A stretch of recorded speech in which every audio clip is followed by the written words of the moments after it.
Welcome. You're tuned into Life is a Sacred Journey. Every week, we bring a new perspective to aging and caregiving. Here is your host, Micheal Pope. Good morning, good afternoon, or good evening, wherever you are in the virtual neighborhood of Life is a Sacred Journey. I want to thank you for being here this morning. It is a Friday morning. It's a beautiful day outside, little foggy here in California. And I am your host of Life is a Sacred Journey, Micheal Pope. And it's so wonderful to be back with you live this morning. For the last 2 weeks, I've been out of town. Many of you have been following me on Facebook. Thank you for following and for your kindness and your words of encouragement. So just welcome to Life is a Sacred Journey. I am a little tired. Jet lag set in that I am waking up East Coast time and hopefully by the end of next week, because they say it takes about a week or 2 weeks or whatever the amount of time that you were gone, that and a little bit more. So I was gone for 15 days and exciting things happened in my life during that time. But this morning's pondering, I want to start first of all by sending condolences to the Jiggets family, Teresa Jiggets and her sister Ion and her brother Michael, Gloria Jiggets, Mother Jiggets, as I've been fondly calling her since her daughters have become a part of my life, passed away on April 24th while I was out of town.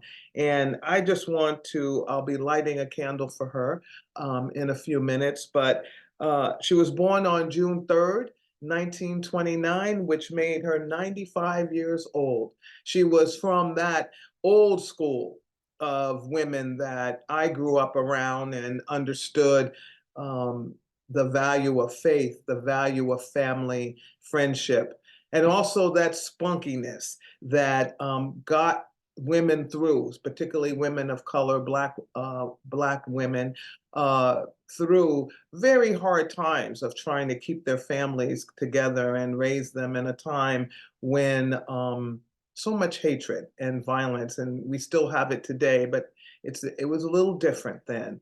So Gloria Jiggets was a woman that raised her children in the church, taught them how to love themselves, taught them how to love God, and she too was one of those great warriors for social justice and just everything that I hope that I will be by the time that I'm 95 years old. I pray to live as long as Gloria Jiggets, loved as much as Gloria Jiggets. And so we have other people we want to lift up, but we start the candle lighting just wishing her family well and to say, rest in peace, Mother Jiggets. We want to also say rest in peace to Cecil Williams, a social advocate in the Bay Area and pastor of Glide. And tomorrow his services will be happening. I want to shout out to Ben Air. His mom passed away over the last couple of weeks, and just to everyone who has lost their mom as we prepare to do Mother's Day, And so this light, this candle is for all of us that, we're still here, but our moms are gone, and for the seeds that they planted in us. And, just this is for them. Okay, so I'm going to put it over here. Excuse my back. And we'll have that light there for all the moms, all the folks that have been that maternal spirit for their children or grandchildren or other folks in the world, because there's not everybody gave birth to children, but have been loving and caring and made it so that a child felt safe. So Mother's Day is for you as well. So thank you so much for giving me that moment. And I want to say I'm happy again to be back here with you. And please forgive me if I appear a little subdued, because I'm tired. I'm very tired, and have a lot of heavy stuff on my heart at the moment. So, but I'm not going to spoil your day. We're here and we're here together. And so thank you so much for joining us on Life is a Sacred Journey. Please hit the share button and subscribe wherever you can. Share it among the links among your friends. I found out last week all over the United States, people are dealing and coping with caregiver issues. And I want to speak to a couple of things that came up for me while I was gone. That were asked. I was a part of a what they call Church and Society committee, and some of the issues that came up that were on our docket or our portfolio were aging. And I felt so at home with my colleagues that I was able to share how we're looking at aging and the systems that we have here in California, and learn some new things about how people are creating systems across America and across the world, because I spoke to some of our siblings in the Congo, areas of the Philippines, Korea, and just really learned that, ageism and trying to build an infrastructure for people to age in place and age in their homes and age in their community is not unique to Berkeley or Alameda County. It is a worldwide conversation. And I'm just so thankful that I was able to meet folks that have invited me to be a part of those conversations going forward. So as we have them, I will share those conversations with you. And so I'm really looking forward to being a part of that as the year goes on. So thank you again for being here at Life is a Sacred Journey. And my name is Micheal Pope, and yay, welcome, welcome. It's Friday. I did go to Dunkin' Donuts this morning, so thank you, Dunkin' Donuts, and to the Dunkin' Donuts in my neighborhood and the beautiful, wonderful people that live there that greeted me with they had missed me. And so that's really nice to know that I was missed. So thank you, Dunkin' Donuts. And I have to say, I had a donut. I had a wonderful chocolate glazed donut that has, they put the caloric content in front of each donut. So it's 370 calories that I began my day with. And it's okay. I'm all right with it. I'll take care of it later. So I'm going to move right into the discussion, the caregiver piece of our time this morning, and then end with some ponderings from my journey last week and what I learned, not only about myself, but about just who we are as humanity, and how wonderful and great we can be when we just try, and when we have the information that we need to do better. So one of the things that came up in the meeting that I was in, a lot of people were saying things about aging and caregiving and dementia, and they were speaking about it from the perspective of what they learned on the internet. And I use the internet for exploration and research and all of that, just like everybody else.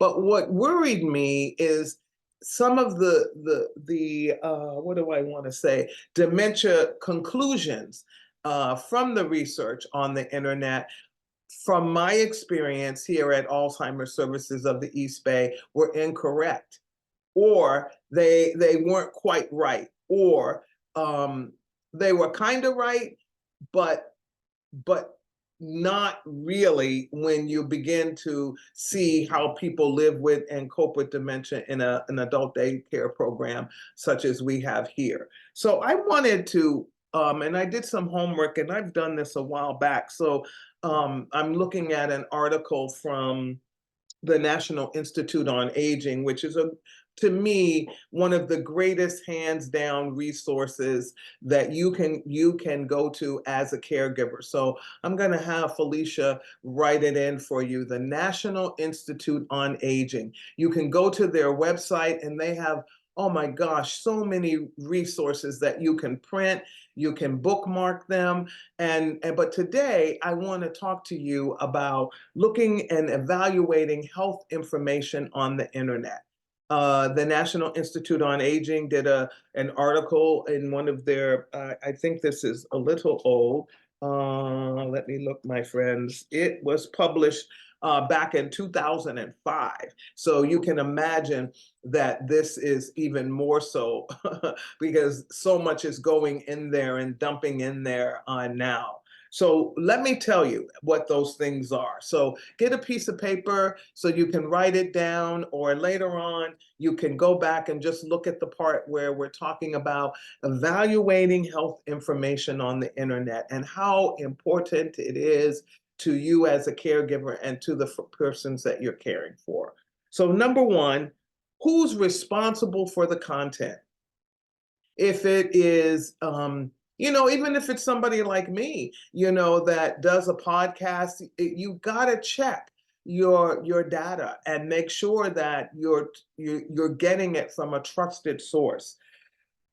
Excuse me, is it a government agency? Is it a national nonprofit organization, a professional association, a professional in the field, an individual, or a commercial organization? You'll find sometimes a lot of commercial organizations will sponsor certain information, but it's slanted so that you will use those services. Just like sometimes I will say to you, you should look for an adult day healthcare. Well, that's slanted. It comes from my experience and being here at Alzheimer's Services of the East Bay. I want to promote the model. So, but that's slanted and a little biased because of my experience. So you have to go out and do your own research and figure out if that's something that is good for you. I always say, even here, everything that we do here is for informational purposes, educational purposes.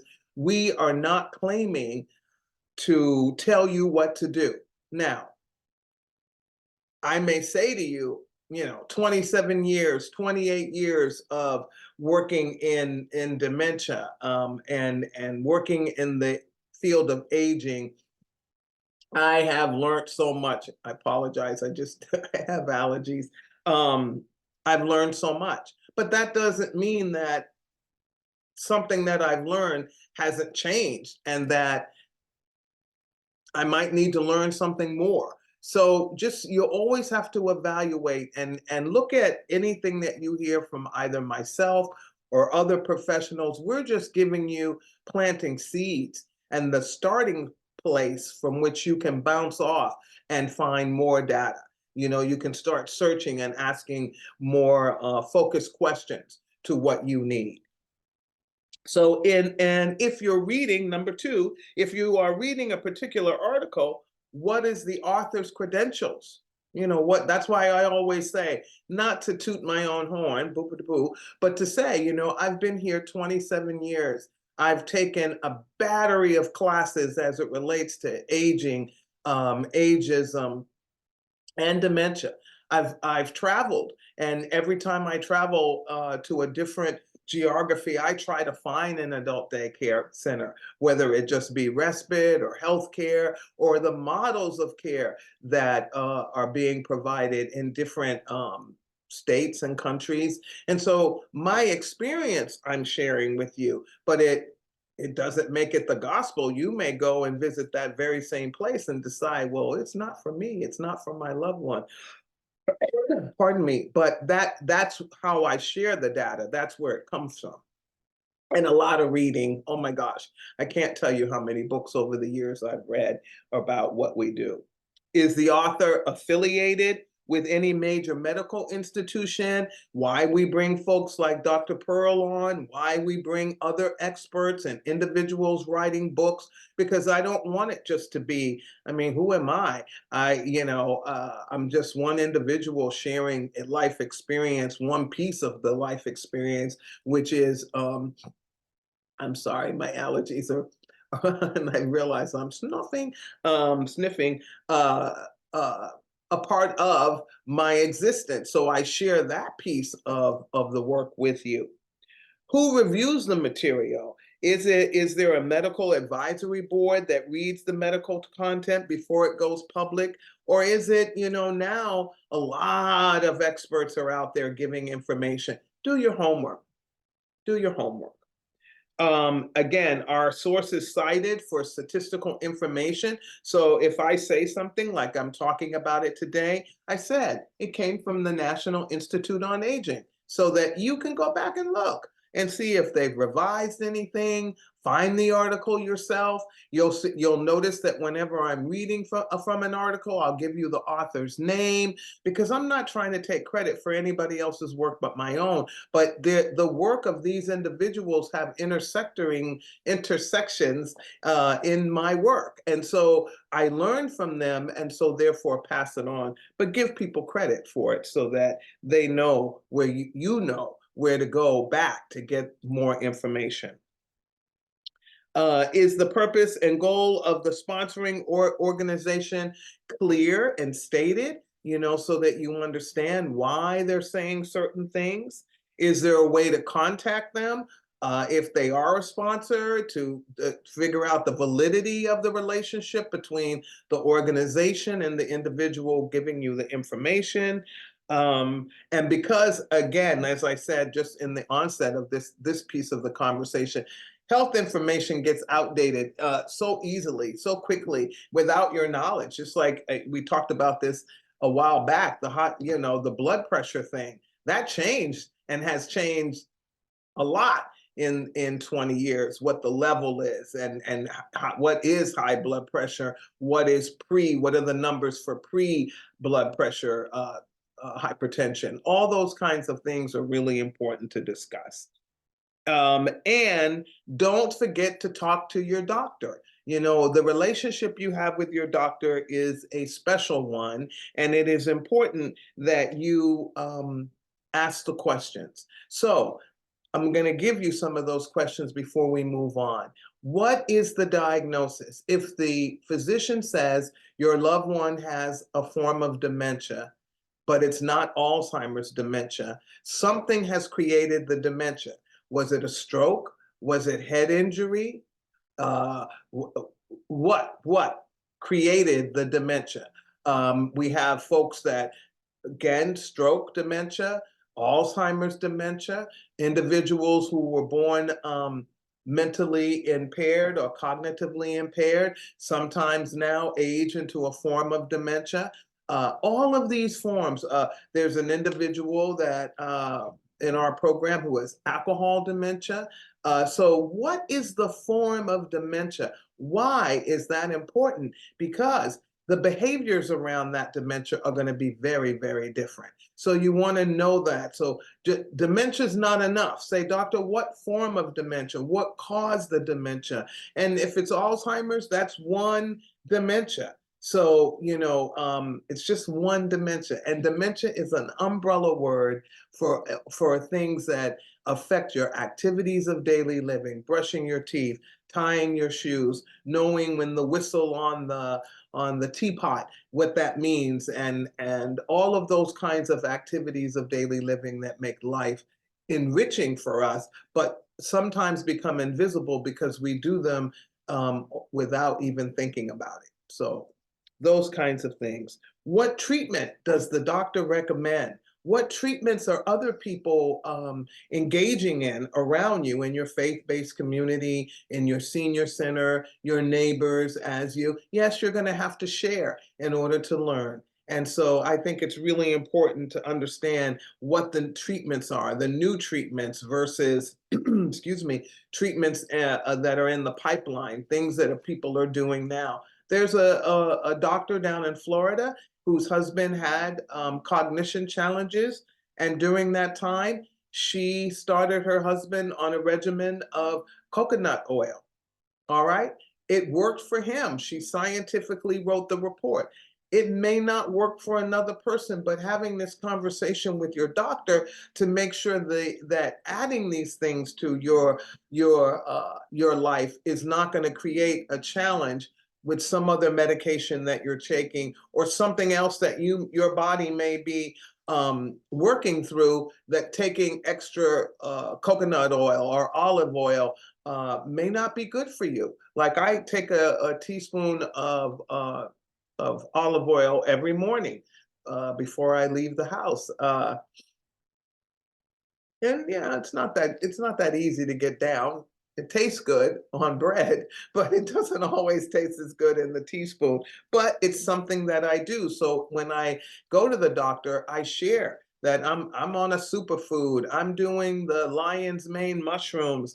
I've got the olive oil in the morning, so that she or he or they know exactly what I'm doing, so that they can be a partner with me in what I'm doing. Okay. And discuss any kind of changes with your doctor from the previous visit up to. So if you notice little things, just write them down. And that way you can see if there's a pattern and discuss that pattern with your physician. It is so important to keep a journal or a notebook or something that you can write your medical stuff in. And that way, too, if something happens and you have to go to the doctor in an emergency and your family needs to be an advocate, ally for you, they can, because they'll have the data that they need to share. Because it may not be your primary care physician that's caring for you in that moment. It may be a doctor that doesn't know you at all. You may be out of the area, so they don't even have access to your chart. I thought about that being away, like, if something happened to me while I'm away, how would the doctor know certain things about me? And because the Kaiser system wasn't immediately in that area where I was. So all of those things, that helps you to age in place. That helps you to stay engaged with your aging. It also, as a caregiver, takes some of the burden off of trying to hold it in your head for your care needs, your loved one's care needs. I spoke to a caregiver on Monday night, and she's caring for two people, not just herself, but two other individuals. And so, yeah, that's difficult to do. And the stress creates things that, excuse me, memory challenges, all of that. So a notebook, you can put I found out, I should know this, but I found out while I was away, they have tabs that you can stick to the paper, so you can keep one notebook that has 3 sections. And I say, put yourself in that notebook, so you don't have to worry about it. You got everybody's healthcare needs. You've got some of the stuff that you're thinking about emotionally. Write those things down too. Just use that paper up, forward and back and front, to make sure that, excuse me, you have a place that you're registering your healthcare and emotional needs. And again, for me, journaling has saved my emotional instability. I have I'm going to have to throw them away at some point. But there's a box at my house that has all my journals in them. And yeah, just write, get it out, get it out. Don't try to hold on to the stressors of life, because it's killing us, and it's killing us softly, gently, and slowly. And we all want to be like Gloria Jiggets and live to 95 years old, if not longer. So let's focus on. She had a sense of humor to the end. She was engaged until the end. And so, you can do this, and we can do this if we take a different perspective about aging. Instead of looking at aging from a place of loss, we can look at aging from a place of living. And how do we do it our best selves? How do we walk into our best selves? And as caregivers, there's no book. There's plenty of books, but there's not one book that might fit your situation. You might need a multitude of books. And so really engaging in taking care of yourself and taking care of your loved one, learning as much as you can, and writing it down. Okay, so again, the National Institute on Aging and the National Institute of Health are both parts of the U.S. Department of Health and Human Services. I love them. They even have a wonderful book, like, they create books like this. This one is called Talking with Your Doctor, by the way. If it's something that, I don't know if they still have one, but it was printed in August of 2005, and this was reprinted in April of 2008. So it's a while back, but they'll have something that's similar, okay? National Institute on Aging, National Institutes on Health, and you can find all kinds of things about just the human. That's why it's the Department of Health and Human Services that puts these together through these institutes that are umbrellas to them. Okay, the next thing, before we run out of time, while I was away, I actually sat with somebody during lunch who is a caregiver with a parent who has Alzheimer's. And one of the questions that she asked me, and then we began talking with other people, what are some of the dementia-related behaviors? And so, as I said to her, some of them are unique to the individual, but some of them are just because the person has a diagnosis of dementia, whether it be Alzheimer's dementia or just dementia. I'm sorry, from other stroke and the things I talked about earlier. One of the things that came up that the person asked me about, and so I wanted to share it with you, that they felt their loved one was very emotional, that their emotions would swing from like a swing, from being very, very happy to being disengaged to being sometimes even angry. And they wondered why this was happening. So I'm going to do my best to explain why this happens, and more so what the emotions are. Because I think if we can understand what the emotions are that your loved one is feeling, you are better. You have more tools because you've experienced these emotions as well. And again, the best way to say it is that a person in the early stage program that we had before the pandemic stated to me that living with dementia was like driving in Thule fog, where you know that you must keep moving forward, but you're not quite sure what's ahead of you. And even when you look in the rearview mirror, you can't see what's behind you. And I have driven in Thule fog. I remember when I first moved to California, and it was the most horrific experience of my life. And I kept thinking, I need to speed up so I can keep seeing the red light in front of me, the brake lights in front of me, but very scared to do so in case that person put their foot on the brake because they were doing the same thing to create an accident. And I wanted to pull over, but I was afraid to pull over because I couldn't see what was on the other side of the road. So think about that for a minute. If you had to live your entire life in that existence, what would it create for you? Fear, worry, anxiety, lack of trust, because now you're not able to trust the vehicle in any way, shape, or form, and trusting your eyes, probably not a good idea.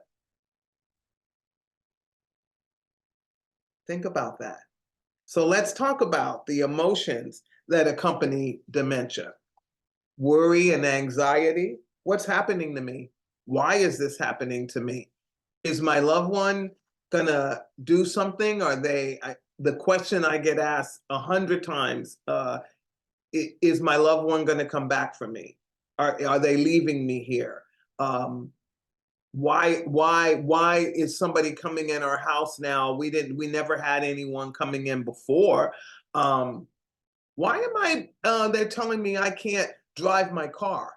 Why is the door locked now when I used to be able to walk out of the door anytime I wanted to and walk away from the house without anybody being worried, instead of people scurrying behind me because they know I might get lost? Worry and anxiety, frustration, some of those same situations causing frustration. I realized the other day, after I got home,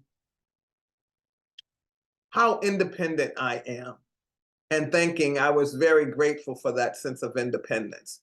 But let me tell you this. I have a cataract, which will be coming out next week, so I might be here and I might not, but it's coming out. So it makes driving at night a lot harder. So knowing that I was getting in at the crack of dawn, and the highway that I have to go from the airport to my home is very dark. It gets very dark at that hour of the morning. So I had my daughter actually come and pick me up. I would have taken an Uber otherwise, but she came and picked me up and drove me home. Now, that's frustrating to me as a very independent person. I was sitting there thinking, as I was reading about my pre-surgery, cataract surgery stuff, boy, I can't wait to be able to say I can drive at night without saying I can't drive at night, or I can't drive at night in an area that I'm not used to, or I can't drive at night in an area that gets pitch dark. I can't. You see what happens? So, but I was able to do it 5 years ago, 10 years ago. And over that period of time, my ability to do that has diminished, and it creates frustration. And it also reminds me of what I can't do versus what I can do. And we all know living in can't is frustrating and causes anxiety, depression, and worry. Person with dementia is confused about what time of day it is, what day of the week. I'm feeling that with jet lag and all of these different things, and being in these meetings where there was no windows where we were meeting until we went upstairs. And so you kind of like get a little disoriented. What time of the day is it really? But this is something that's happening to this individual, not just in the moment, not because they're in a conference hall, but because their cognition, through whatever form of dementia they have, is messing with that body clock, messing with their ability to engage. So you wanna be able to say, oh, wait a minute, they're feeling confused about this. They feel a sense of loss. What if you were the person that was the one that planned the dinners, brought the family together, had a life that you were very much engaged in, and now you have a sense of loss there? What if the relationship, you get aphasia like Bruce Willis, and you can't communicate other through your eyes, and you don't have the ability to write your thoughts? Oh my gosh, there's a loss of communication. That's the verbal. We're very verbal people.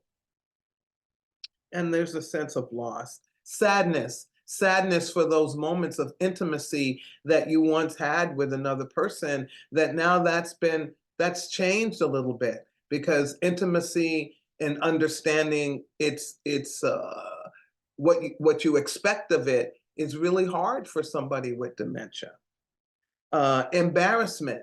What if you become incontinent and you now have to have someone care for you and do something for you that you never would have thought they had to do? And it creates embarrassment and all of that. Or you have an accident in your clothing on the way home in the car from dinner or something. Or you yell out, excuse me, at the restaurant, and you can tell your family is embarrassed that you did that, but you don't even know why you did it, and may not even know that whole situation occurred in that moment. embarrassment because of the faces that you see around you. And I always say to folks, the emotional side of anyone with dementia is pretty much intact. It does diminish in the sense of understanding what it means. Like if somebody yells at someone, we had this happen here, where our drivers were speaking in a louder tone to each other about the route, and one of our participants thought they were having a fight, and it frightened them and it scared them. And so, they're in a different taking in, they're in a different space. So fear, anger, anger for all of those things. So you imagine you're living in a world where all these things are happening throughout a 24-hour period, and it must create some sense of anger and frustration. And again, people telling you what you can't do. You're thinking you can go out to the garage and get your car and drive off, and somebody gets in your way, or the car isn't even there, and you don't remember the doctor telling you that you can no longer drive. Okay. Isolation and loneliness, because the communication is less. The communication is more like a dictator kind of dictatorial, because you're worried about safety, so you're constantly. So try to find positive ways to communicate the same messages. So look for the person's remaining strengths, whatever that remaining strength is, and build upon it. There's a lady that I love so much, and she has an incredible sense of humor. So when speaking with her, we build on her sense of humor, build from that space instead of the space of what she can't do, what she physically can't do, what she can't remember, because we share the same response to at least 20 times a day to the same question 20 times a day. But we have to act as if it's the first time we heard that question, because for that individual, they're counting on us to meet them halfway, if not all the way in some instances. We have to deal with our own denial, and caregivers, care partners out there, dealing with your denial about what form of dementia your loved one has, and beginning to build your relationship with that individual with the understanding that they may not be able to give you what you think they should, whether it be in a response or reaction, whatever it may be, they just may not be able to do it.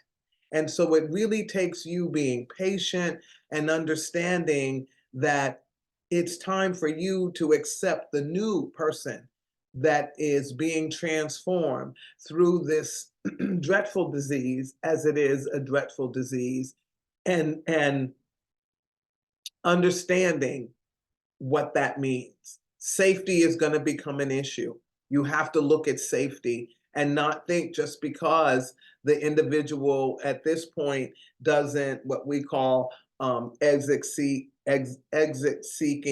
to leave the home. At some point, like there was one person that I know, he wanted to go shopping. So it wasn't that he was trying to elope or to exit. He wanted to go shopping, and he needed somebody to sit down and at least have a conversation, and he wanted to go buy a gift for his caregiver.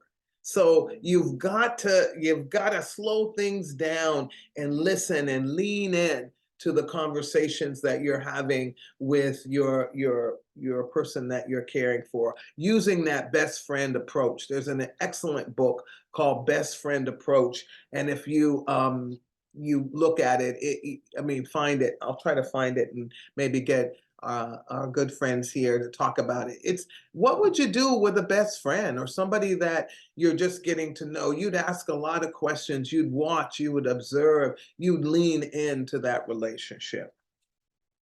Help them to continue to be a part of the community. Get out of the house. Get them out of the house.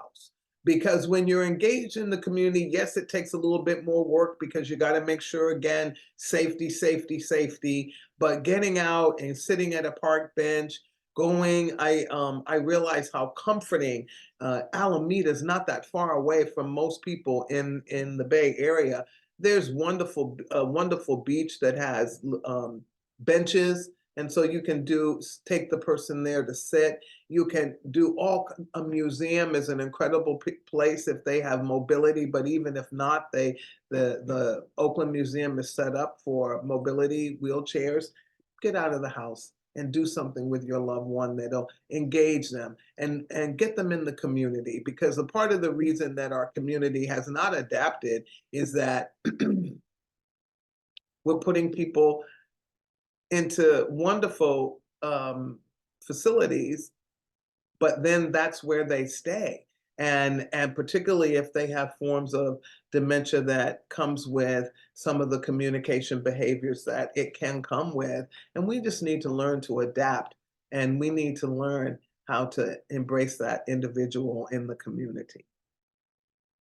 Uh, let's see.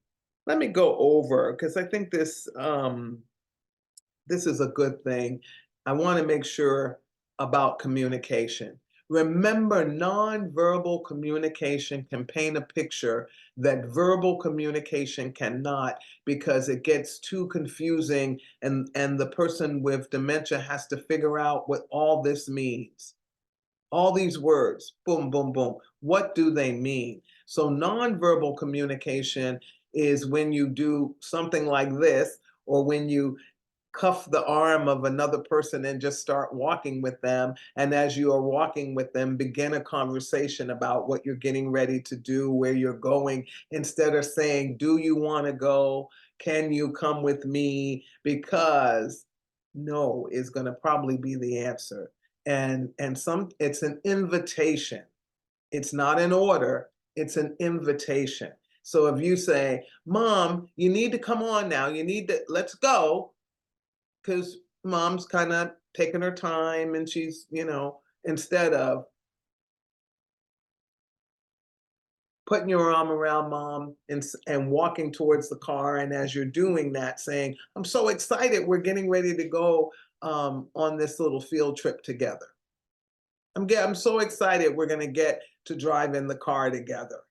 Instead of come, we're going to the doctor, we're going here, we're going there. It's just a lot of words. And then the person is trying to figure out what the there is, and whether or not it's something that they really want to do. And 99% of the time, the answer is going to be no. And that creates a lot of frustration and might create a behavior. Don't take the person too literally, because sometimes, I mean, it's a dance, right? You're listening to them, you're trying to meet them halfway, but yet pay attention to the emotion. So the person may say, "Oh, I hate you." Well, they're not saying really, well, they might be, but in this particular instance they're not saying that they hate you. There's something going on. The antecedents, you got to figure out what caused it. Is it because you boom, boom, boom? Like, I was somewhere, I was visiting, and the woman that had the dementia was just really frustrated. And I began to realize there were too many people trying to get her to put her coat on, and it was her family. And it was like they bum rushed her to get her coat on, and so she just melted down. And I happened to be there, and so I suggested to the family that everybody else get out of the way, give her about 5 minutes, 10 minutes to just calm down, and one person just approach her with the coat, put it over her shoulder, and begin to walk her out, instead of this constant. There were 6 different voices coming at her, and with this coat in their hand, and it was creating behaviors that she was getting mad, literally. Okay. So you've got to slow things down, and multiple voices and multiple bodies coming at the person is not going to make the situation better. You're going to have to slow it down and sometimes stop and give them a moment. That's why people do so well at Connected Horse, because horses slow it down, right? So slow it down. So remember this, the behaviors that the person may be experiencing may be related to a health issue. So you always want to make sure you check that off the list, that there's nothing going on, that they're not having a bladder infection, bowel obstruction, or diarrhea, or any of those kinds of things that might be affecting. So any physical or health discomfort, a headache, a toothache. Can you imagine if a person with dementia had a toothache and they couldn't tell you, and the tooth wasn't swelling yet, it wasn't abscess, it was just in the beginning phases? What if? So think about that. Any illness or a new medication that they may be on that might be changing the behavior, so you want to check into that. Any overstimulation during parties, barbecues, giving them a space where they can go and be quiet and not be in the middle of all of it, particularly in the moderate, meaning after they've been living with the disease for a while and to the late stages. Look for overstimulation because it can happen. Loud noises, busy environments will cause that. Airports, that's why I always say red eye, early morning when the airport's not so busy, midday and during the rush. They say that Wednesday is a really good day to travel when it's not as busy as other days of the week, but you can check. That's one thing you can check on the internet and possibly believe. Unfamiliar surroundings, so going on vacation, you're going to have to do a lot of talking. Photo books, magazines are really good. Let pictures do the talking for you, and that really helps people with dementia. Any complicated tasks that they may have thought that they were able to do before, and now that task is becoming complicated for them and creating a challenge for them. So you want to look at that.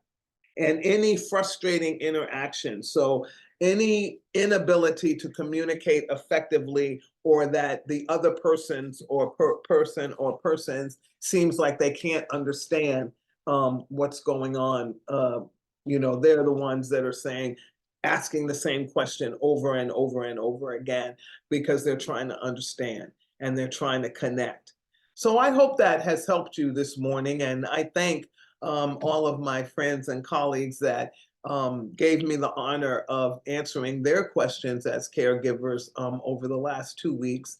And I hope that this has helped those of you who are either new to caregiving, or needed a refresher. I'm hearing that's you may have heard something as a caregiver, care partner early on in your journey, but as you continue to live out your days as in that role, you really want to hear things again and again and again, and in different ways.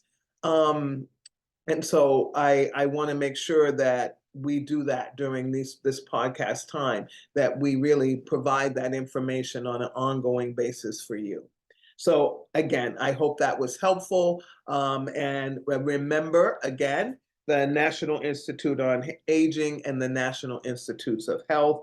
And remember that dementia is an umbrella term, that there's forms of different dementia. Alzheimer's is the one that we usually talk about as people age in place. Now we have early onset mild cognitive impairment. There's so many forms of dementia, but the overarching thing that we know, it affects memory and it affects the person's ability to be independent and to live their lives in a way where they don't need support and help. Okay, so hopefully that was helpful to you. And as we sign off today, I want to thank everybody for, again, making Life is a Sacred Journey the podcast that it is, that we are out there reaching out to people. I want to thank all the people who have written notes to us and said, thank you, this was helpful. Or even the ones that have said, I wish you had gone deeper into this or that. So thank you for all of that. I want to thank all of the individuals that have come with their books, all the people that have really shared their talent and their purpose on Life is a Sacred Journey. And lastly, I always have to thank Felicia for really walking with me on this journey and for all of her support and hard work to ensure that we're here every Friday. So I want to thank you. And before we leave, 988, I have to always say, if you're a person out there that's lonely, that's feeling frustrated, depression, anxiety, and you feel that the only thing left for you is suicide, call the 988 number. And you can text it, all of that, and there's somebody on the other end of the phone that will help you and get you through this moment. I hope you all have a wonderful, wonderful weekend. I'm really blessed. Tomorrow is my birthday. And I hope I have enough energy to celebrate it. I'm looking forward to spending the day with my daughter, and Mother's Day, which is also very important to me, being a mom of two fabulous adults. And so happy, happy Mother's Day to all of you out there. And if your birthday happens in the month of May, happy birthday to all the May babies. And I hope you're well, and I hope that you will find time to get out into the world, hug a tree, pet a cat, pet a dog, and live your best life. It is an incredible journey. It's filled with pain, sorrow, and grief. It is, but it's also filled with joy and happiness and connections with other individuals. Have a great Friday, have a great weekend, and we'll see you soon.